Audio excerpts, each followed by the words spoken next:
আল্লাহ কারো মুখাপেক্ষী নন, সকলে তার মুখাপেক্ষী।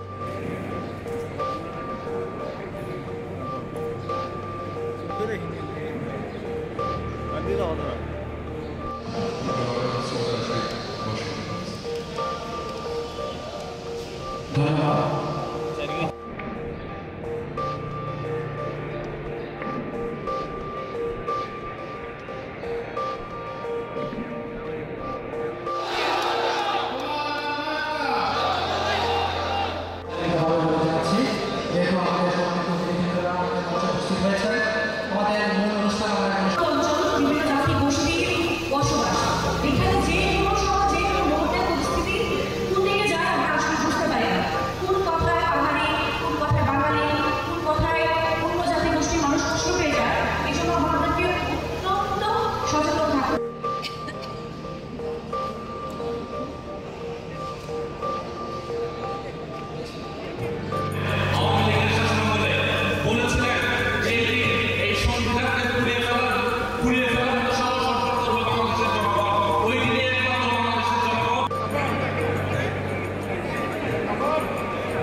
আমরা একটা কথা বলতে চাই, প্রিয় সহযোদ্ধা, ইতিপূর্বে আমার লড়াক সহযোদ্ধা জোয়ার ইমাম সৈয়দ সহ যুব শক্তি, ছাত্র শক্তি আর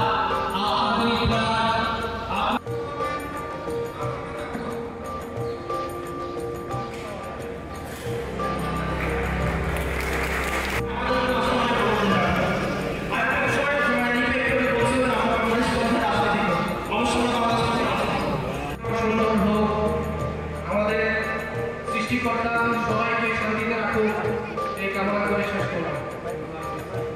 যে আমাদের প্রাণপ্রিয় নেতা আসমা পাওয়ার আমাদের আগমন করেছে।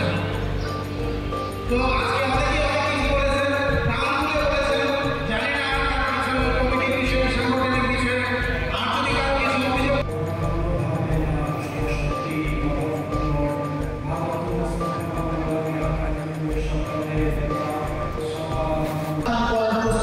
ইতিমধ্যেই নিয়ে রেখেছে, শুধুমাত্র ব্যালটের অপেক্ষা। কিন্তু আমরা দেখছি এখন এই ব্যালটকে উল্টে বুলেট প্রস্তুত করে রাখা হচ্ছে। যারা ব্যালটের প্রস্তুতি না নিয়ে বুলেটের প্রস্তুতি নিচ্ছে, মনে রাখবেন বাংলাদেশের জনগণ এমনি শান্ত, ভদ্র, বিনয়ী, অতিথিপরায়ণ, কিন্তু যখন জেগে ওঠে তখন তাকে কেউ আটকে রাখতে পারে না।